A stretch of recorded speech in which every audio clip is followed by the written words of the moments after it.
Hey, how you guys doing? Welcome to the Lee Homestead.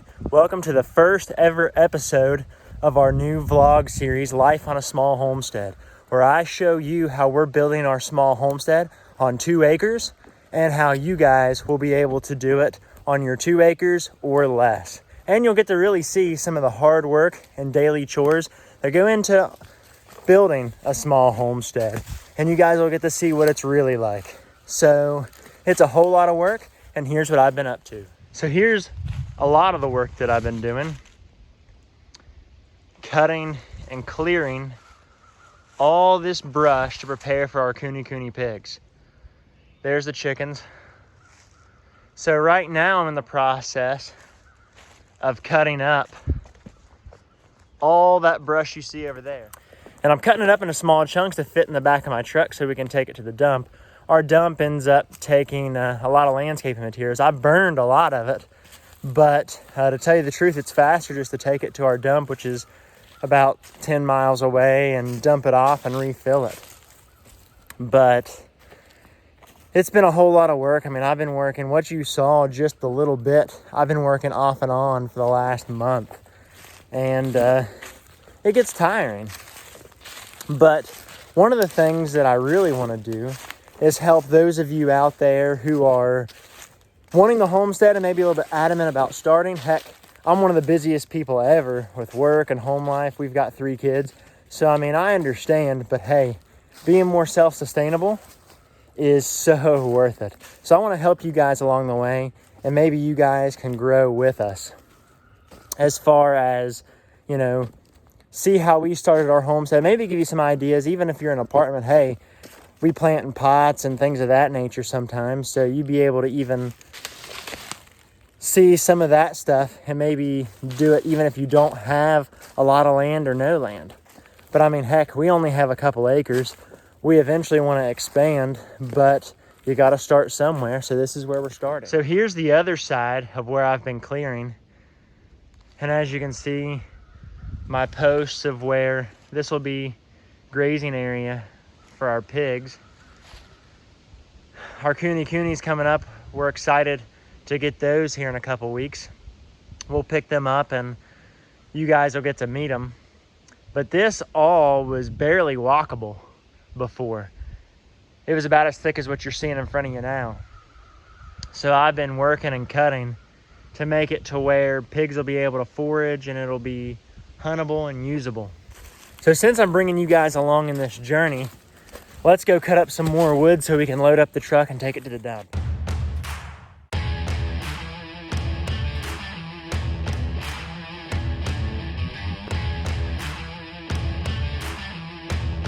Here's that pile of wood that we cut up, and that'll be our first load to take to the dump.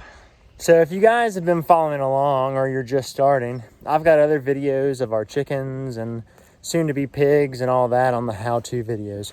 So we're wanting to do the blog so you can see some of the behind the scenes and maybe we might be able to connect a little more.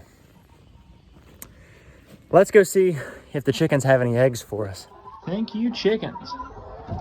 We've got 1 egg and it looks like one of them laid some sort of a soft egg that busted. Hey, how you girls doing? And they're also probably wanting to lay more eggs. All right, fresh. That is wonderful. So now we got this egg. Let's go wash it and put it in the carton so we can consume it later. So when washing eggs, you want to turn on the warm water. Got to get my bucket. Stick the egg down in there. Wait till the water's warm. So in this cabinet, I keep all of our chicken stuff, our cord, Nutri-Drench, VetRx, and our egg cleanser. It's been doing pretty good. And we'll add that in a second. So you don't want your water so hot it's going to cook the egg, but you don't want it cold to where the bacteria will be sucked into the outer part of the egg. Turn on a little bit of cold water to make it warm, because again the key is warm water. Put a little bit of water in here so we can let it soak, and put a little bit of this solution in. Pour a little bit in. Rinse it around a little bit. And we let that set for about 5 minutes and rinse it off before putting it in the fridge. So while that sets, let's go check out the chickens a little bit. I got some scratch grain so you guys can see them scratch around a bit. But that's one thing that I love about having chickens is you get the eggs and then you incubate some, and we're gonna end up using the roosters for meat birds. And then as your hens get old, you can also use them for meat too. And that's what we plan to do, so nothing goes to waste. It's like the chickens know what I've got. There we go. Throw them some grain. Watch them scratch around for a bit. I love chickens. They are such simple creatures. They eat, they scratch, they dust bathe, they give us eggs, and live to adulthood and also provide us meat. They are amazing birds. And I love watching them peck around. So these are red sex-links. I've got some white leghorn baby chicks as well.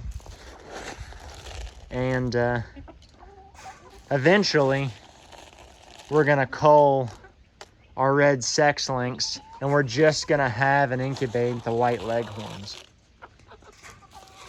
The reason for that is with the red sex-links, yeah, I can get roosters and incubate them, but a lot of the issue is with that is what I've been reading is with the crossbred chickens, the farther you get away from the original bloodline, the more generations you go, the worse genetics you get for egg laying and meat. So we wanted some purebred chickens, so we're able to incubate them for meat and to continue our steady egg stream. Such fun birds. So let's check on the baby chicks. Hey, chickie chicks. Here's our white leghorn baby chicks. They are 3.5 weeks old.